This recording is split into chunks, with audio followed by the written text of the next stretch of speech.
Do you feel like you are unable to get yourself the things that you want? Well, I have a tip for that. Now, what I do in order to get the things that I want, but sidebar, I don't want that much. And the things that I want are usually in smaller packages and not really astronomical in price. Okay? So that's kind of just like a sidebar, or keep this in your mind. But if there is really something that I want, then I use credit card points in order to get it. Okay, what do I mean? So I have two credit cards, but one that I'm talking about specifically. I use this one credit card, and if you want to know the name of it, then you can ask me in my comments, because I'm not putting it in this video because nobody's paying me for that. So, but I guess it's the same, but I'm not putting it in a video, but I will sneak it in a comment or two. So what I do is that I use this credit card, and this is what I freely spend on. So I use this credit card and I use it to freely spend, because I'm able to track how much I'm spending. The credit card sends me an alert each morning and says, this is where this credit card balance is at. And that's how I know how much I'm spending. And, you can kind of gauge how much more left you have to spend. Let's say if you give yourself $1,000 a month to freely spend, you're using this credit card alert comes in the morning and it says, okay, you spent $600 so far. Then you know how close you are, how far you are from what your ultimate spending limit is for that month. And so I use this credit card and I freely spend on it. And as I spend, right, at the end of the month, then I pay the credit card in full. So every month the credit card gets paid in full. Then I get points. And I believe I get 5% back on certain purchases. Then I get 2% back if I eat at a restaurant. Then I might get 1% back for gas or something like that. It just depends. And so either way, I'm getting cash back. Now, when I get the money back, I let it pile up, right? So I'm getting this money back. I mean, it could be tens of dollars each month, or it could be hundreds of dollars each month. It just depends on how much you're spending on the credit card, right? For me, it's usually tens of dollars every month. So maybe $40 to $50 a month. Not much, but still something. You're getting the money back. And so you're using this basically as a savings plan, right? And you're saying to yourself, okay, this thing that I want is going to cost me about $200. I don't have $200 right now because whatever, I have to pay bills, or I need this cash for groceries, or whatever the reason is that you don't have the $200.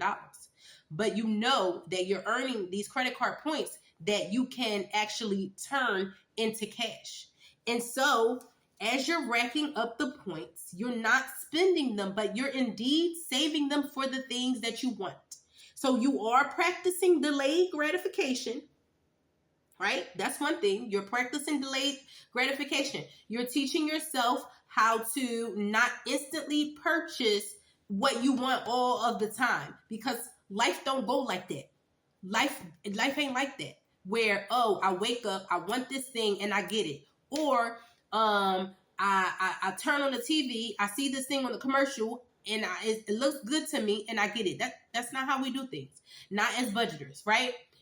You delay your gratification until you've saved up cash, or in this case, you're saving up credit card points, which would turn into cash or equate to some type of cash. So you're not actually using cash in this moment, which is good, because maybe you don't have it, and that's the reason why you're saving up for this thing. So again, you're practicing delayed gratification. You're saving every month. It's not cash, but it's like cash. And then after you're done saving for that item, you can use the credit card in order to purchase the item. And then you use the cash that you saved, or the points that you saved, which turn into cash, in order to pay the item off your credit card. Does that make sense? So you're using the credit card points in order to save up for what you want. You are.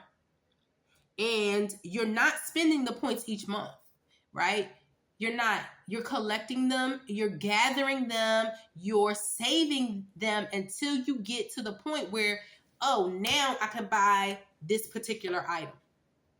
In my case, I'm saving up for a tent, for camping, right? I won't need it right now. I won't even need it for a couple months, but that's the thing that I'm saving for. Because usually when it gets time to camp, like in June or July, then I'm like, oh, I don't really want to spend $250 for a tent. And I want a nice tent. And so I'm going to use these credit card points in order to buy my very nice tent that might cost $250 or $300, because it usually is 3 of us that go camping, and then I want to just have enough space. So if it's 3 of us that go camping, I want to buy a tent for 8 to 10 people, because I just want to have the space, and I want it to be nice. I want it to be able to be like an instant tent where it doesn't take that much in order to set up.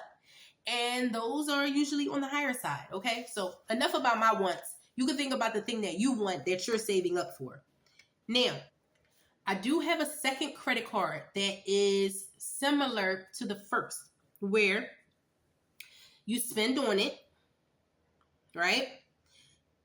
You pay it in full.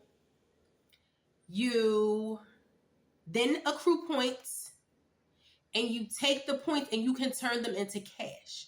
So on this particular credit card though, my points instantly turn into cash because I have it set up like that, and it goes into my brokerage account. So actually, I am kind of using the money that I saved from this one credit card. Not kind of, I am. I'm using the money that I saved from this one credit card to invest. Like, the points turn into cash, the cash gets dropped into my brokerage account, and then I go and I purchase my investments with it. Right?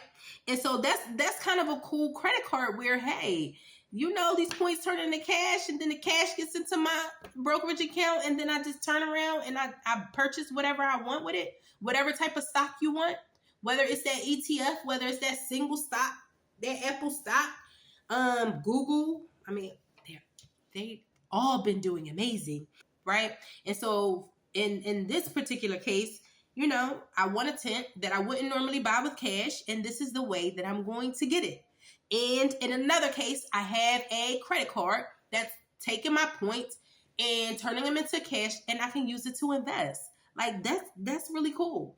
And so that's something that you can think of for yourself. Again, you have to comment below if you want to ask me for the particular credit cards, but there are a bunch out there. I'm not saying that these ones are the best ones, because I'm pretty sure that there are other ones out there, but these are the best ones that I found that don't have fees. And I'm not out here paying no fees, no annual fees on no credit cards. I'm not doing it. Some people are doing that, and they're saying that they get so many flights and this and that, and that's their business. For me, I'm not adding anything else to the bills that I have. And so these credit cards do not have an annual fee. And so you might be able to get better deals if you're willing to pay that annual fee. In this case, I'm not. I'm not. So I'm not doing that. Okay? So good luck in all that you choose to do. And listen, find the best deals out there. Find the best deals out there for you in terms of credit cards, so that you can get some money back and use it for wise purchases. All right? I hope this video helped you. Oh, and don't forget to share, like, and subscribe. I need you to subscribe because I have a savings goal. Not a savings goal. I do have a savings goal, but I'm not talking about that right now. I have a goal to get to 1,000 subscribers. So I need for you to subscribe. There are people who are watching who are not subscribed. So please make sure that you subscribe right now. Right now.